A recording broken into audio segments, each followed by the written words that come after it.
दोस्तों, अगर आप भी मैकरोनी और पास्ता खाना पसंद करते हैं तो आज हम आपके लिए लेकर आए हैं most popular Indian style spicy pasta recipe, जिसको खाने के बाद आप वीडियो को लाइक किए बिना नहीं रह पाएंगे। तो चलिए जानते हैं पास्ता बनाने की रेसिपी। दोस्तों, पास्ता बनाने के लिए सबसे पहले हमने 250 ग्राम पास्ता लिया है। इसके साथ ही हमें लेने होंगे 2 टमाटर, जिसको हमने पहले से ही पीस रखा है। इसके साथ ही हमें लेना होगा आधा कटोरी से थोड़ा ज़्यादा तेल। इसके साथ हमें लेना होगा 1 प्याज, जिसको हमने पहले से ही काट रखा है। इसके साथ ही हमने लिया है 1 चम्मच सोया सॉस, 1 चम्मच विनेगर और 2 चम्मच हरे धनिए और लहसुन की चटनी। तो दोस्तों, बस हमें इतना ही सामान चाहिए होगा। इसके बाद हम पास्ता बनाना स्टार्ट करेंगे। तो दोस्तों, वीडियो अगर आपको पसंद आए तो आप इसे लाइक और शेयर जरूर करें, क्योंकि आप हमारी वीडियो को लाइक और शेयर नहीं करते हैं। तो आप हमारी वीडियो को लाइक शेयर जरूर करें, जिससे कि हम आपके लिए और नई नई रेसिपी शेयर कर सकें। चलिए आप जानते हैं पास्ता किस तरीके से बनाते हैं। तो सबसे पहले हमने एक नॉन स्टिक कढ़ाई में पानी रख दिया है उबलने के लिए।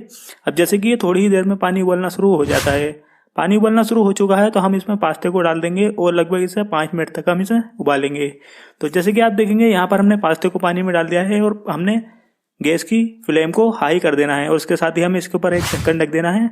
अब लगभग 5 मिनट से ज़्यादा हो चुके हैं। जैसे कि आप देखेंगे हमारा जो पास्ता है यहाँ पर इसमें उबाल आना शुरू हो चुका है, यानी कि हमारा जो पास्ता है ये अच्छी तरीके से गल चुका होगा।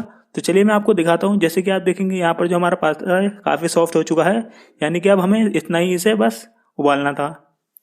इसके बाद हम क्या करेंगे, इस पास्ते को हम एक छन्नी की मदद से इसका सभी पानी को बाहर निकाल देंगे। तो जैसे कि आप देखेंगे हमने एक छन्नी की मदद से इस पानी को हमने बाहर निकाल दिया है। अब हम इसे ठंडा होने के लिए रख देंगे। इसके साथ ही हमने दोबारा से एक नॉन स्टिक कढ़ाई को रख दिया है गैस चूल्हे पर। इसके बाद हमें करना क्या होगा, इसको गर्म होने के लिए रख देना है। अब इसके बाद हमें इसमें ऑयल डालना होगा। जैसे कि आप देखेंगे हमने 1 कटोरी से थोड़ा कम यहाँ पर ऑयल इसमें डाल दिया है। इसके बाद ऑयल काफ़ी गर्म हो चुका है। इसके साथ ही हमें इसमें जो हमने प्याज ली थी उस प्याज को हमें इसमें डाल देना है। और इसके बाद दोस्तों इस प्याज को ब्राउन होने तक आपको अच्छी तरीके से भूनना है। तो 1-2 मिनट में ये प्याज जो है अच्छी तरीके से भुन जाती है। तो चलिए हम इस प्याज को अच्छी तरीके से भूनेंगे ताकि ये ब्राउन हो जाए। जैसे कि आप देखेंगे प्याज ब्राउन हो चुकी है। इसी के साथ हम इसमें चटनी भी डाल देंगे, जो हमने 2 चम्मच चटनी ली थी। चटनी को इसमें डालने के बाद इन सभी चीज़ों को हमें अच्छी तरीके से इसमें मिक्स करना होगा। तो जैसे कि आप देखेंगे चटनी भी यहाँ पर अच्छी तरीके से मिक्स हो चुकी है। इसके साथ ही दोस्तों यहाँ पर हमने 2 टमाटर लिए थे, जिसको हमने पहले से ही पीस रखा था। उन टमाटर को भी हमें इसमें डाल देना है। तो आपने टमाटर का पेस्ट भी इसमें डाल दिया है। अब हम अच्छी तरीके से इसको भी इस प्याज के साथ मिक्स कर देंगे। अब जैसे कि दोस्तों आप देखेंगे ये जो हमारा मसाला है ये बनकर तैयार हो चुका है। अब हमें करना क्या होगा दोस्तों, इसमें हमने अभी नमक नहीं डाला है, तो हम अपने स्वाद के अनुसार इसमें नमक डाल सकते हैं। तो अगर आप ज़्यादा नमक खाते हैं तो ज़्यादा नमक डाल सकते हैं, बाकी आप कम भी इसमें नमक डाल सकते हैं।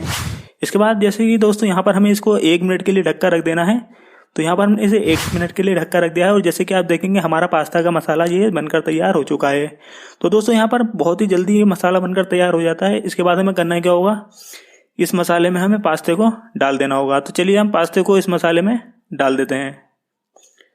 तो जैसे कि हमने पास्ते को मसाले में डाल दिया है, इसके बाद हम इसको अच्छी तरीके से मिक्स करेंगे मसाले के साथ।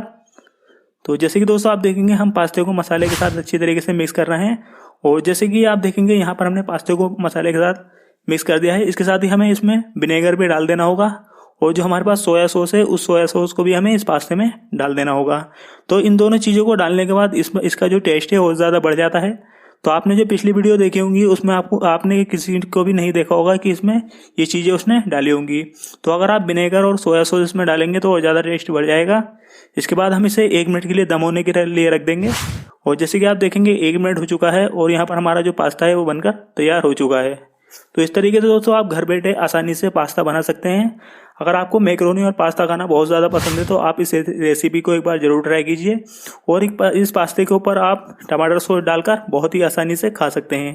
तो दोस्तों आपको हमारी ये पास्ता रेसिपी कैसी लगी आप नीचे कमेंट करके ज़रूर बताएं। अगर आपको कोई और नई रेसिपी जाननी हो तो आप मुझे नीचे कमेंट करके जरूर बताएं।